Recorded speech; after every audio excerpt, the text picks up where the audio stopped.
Hi friends, నమస్తే అండి. పచ్చెనపప్పు కొబ్బరి కర్రీ ఎలా వండుకోవాలో చూపించేస్తాను. ఇలాంటి వంటకాలు కంపల్సరీ చేసుకోండి, తినాలండి. ఇలాంటివి చాలా బాగుంటాయి.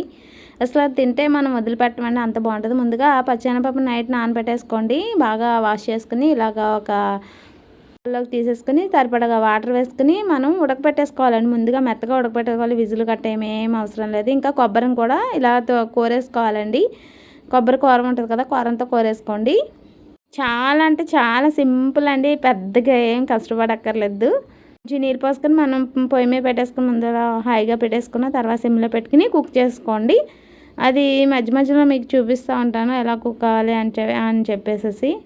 దీనికి కావాల్సింది ఏంటి అంటే పచ్చిమిర్చి ఓన్లీ అండి. పచ్చిమిర్చి, ఉప్పు, కారం, పసుపు, అంతే అండి. అది ఇగోండి, చూసారు కదా, బాగా కుక్ అయిపోయింది. ఇలా కుక్ అయిపోయిన తర్వాత మనం పప్పు గుత్తితో మెదిపేసుకోవాలి.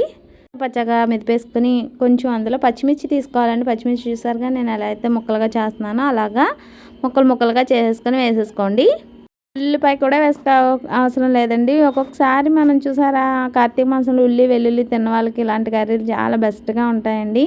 పప్పును కూడా ఏదో రకంలో తీసుకుంటే మంచిదండి. పప్పు అంతా ఉడిపోయింది కదండి. మనం ఇలా పప్పు గుత్తితో మెదిపేసుకున్నాక కొంచెం కచ్చాపచ్చాక మనకి సరిపడగా ఉప్పు, పసుపు, కారం వేసేసుకొని సరిపడినంత కొబ్బరి అంతా వేసేసుకోకండి. అది ఒక కొబ్బరికాయ మొత్తం కోరేసుకున్నాను నేనైతే. సరిపడగా వేసుకున్నాను. గుప్పుడు వేసేసుకొని కొంచెం వాటర్ వేసేసుకొని మళ్ళీ కలిపేసుకోండి. ఇంకా కలిపేసుకొని కొంచెంసేపు ఉడకపెట్టాలండి. మళ్ళీ బాగా బాయిల్ చేసుకొని ఈలోగా మనం దీనికి తాలింపు వేసుకోవాలండి.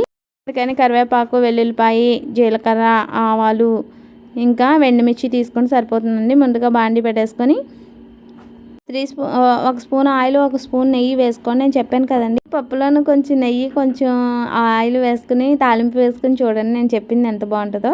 ముందుగా కాగిపోయిన తర్వాత వెల్లుల్లిపాయలు వేసుకోండి. తర్వాత మొత్తం అన్నీ వేసేసుకొని బాగా ఫ్రై చేసుకోండి.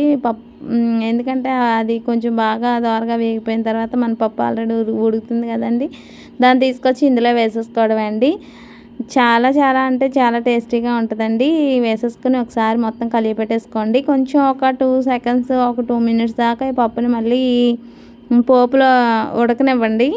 ఉడికితే మన ఎంతో రుచికరమైన కొబ్బరి పప్పు కూర అనేది రెడీ అయిపోయిందండి. చాలా అంటే చాలా బాగుంటుంది. ఒకసారి కంపల్సరీ ట్రై చేయండి. పెద్ద వస్తువులు ఏమి ఉండవు. ఈ పప్పు అంతా మనం స్పూన్ వేసుకుని కూడా తినేయచ్చండి. అంత టేస్టీగా ఉంటుంది. ఒకసారి వండుకున్నారంటే మళ్ళీ మళ్ళీ వండుకోవాలనిపిస్తుంది. అస్సలు వదలరు, నాది హామీ. తింటే సూపర్గా ఉంటుందండి. కంపల్సరీ మీరు కొబ్బరి చెక్క ఉన్నప్పుడు ఇలాంటి కర్రీ ఒకసారి ట్రై చేయండి. ఇందులో పెరుగులో కూడా తింటే చాలా బాగుంటుందండి. వీడియో కనుక నచ్చితే ప్లీజ్ అండి నా ఛానల్ని సబ్స్క్రైబ్ చేయండి.